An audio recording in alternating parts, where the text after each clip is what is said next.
안녕하십니까. 차례와 경례.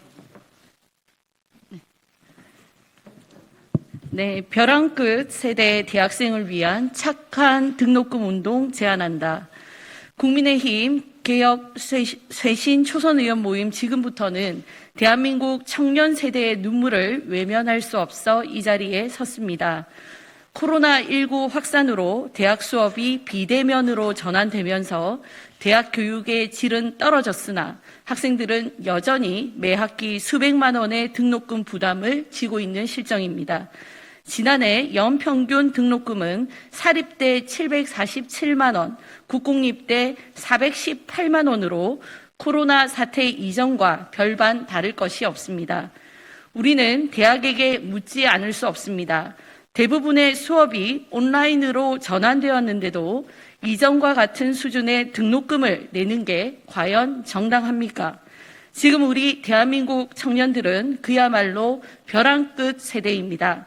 일자리 정책 실패와 코로나19 확산으로 취업문은 너무나 좁아졌고 소득 주도 성장의 늪으로 인해 그 흔한 아르바이트조차 구하기 어려워졌습니다. 청년들은 수천만 원에 달하는 등록금 때문에 사회에 내딛는 첫걸음부터 빚을 지고 시작하고 있습니다.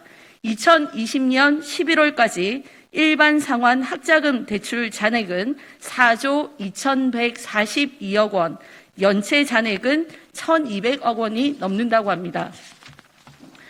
우리는 대학생들의 고통을 외면한다면 대학이 존재할 이유가 있겠습니까?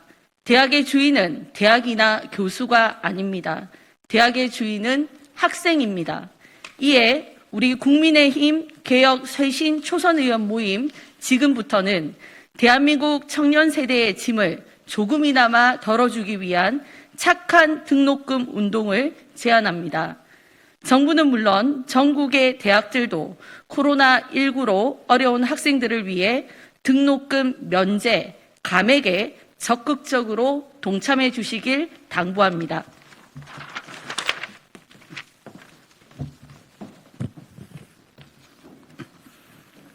지난 10월 코로나19와 같은 재난 상황에서 대학 등록금을 면제, 감액할 수 있도록 하는 고등교육법 개정안이 통과되었으나 강제 조항이 아니기 때문에 대학의 자율적인 동참이 필요한 사항입니다.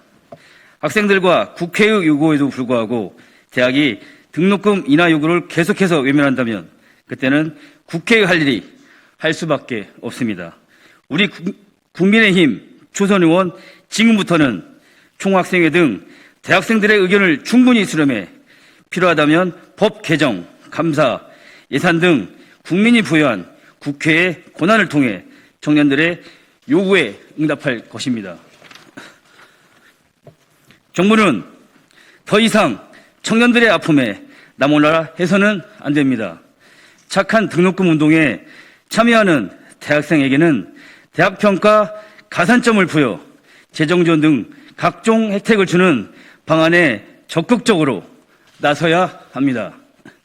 등록금 인하는 단순히 청년들의 문제가 아닙니다. 경기 침체와 코로나19까지 덮쳐 생계 유지마저 어려운 학부모들에게 수천만 원의 등록금까지 부담지게 한다는 것은 그들의 사회적 재난으로 내모는 것과 다름없습니다. 더 이상 대학과 정부가 코로나 사태로 인한 피해를 학생과 학부모에게 모두 떠넘겨서는 안 됩니다. 더 이상 우리 대한민국이 청년 세대의 눈물을 외면해서는 안 됩니다. 앞으로도 우리 국민의힘 초선의회 모임 지금부터는 대한민국 청년들이 지고 있는 짐을 같이 나누는 방법에 대해서 고민해 나갈 것입니다. 이상입니다. 네.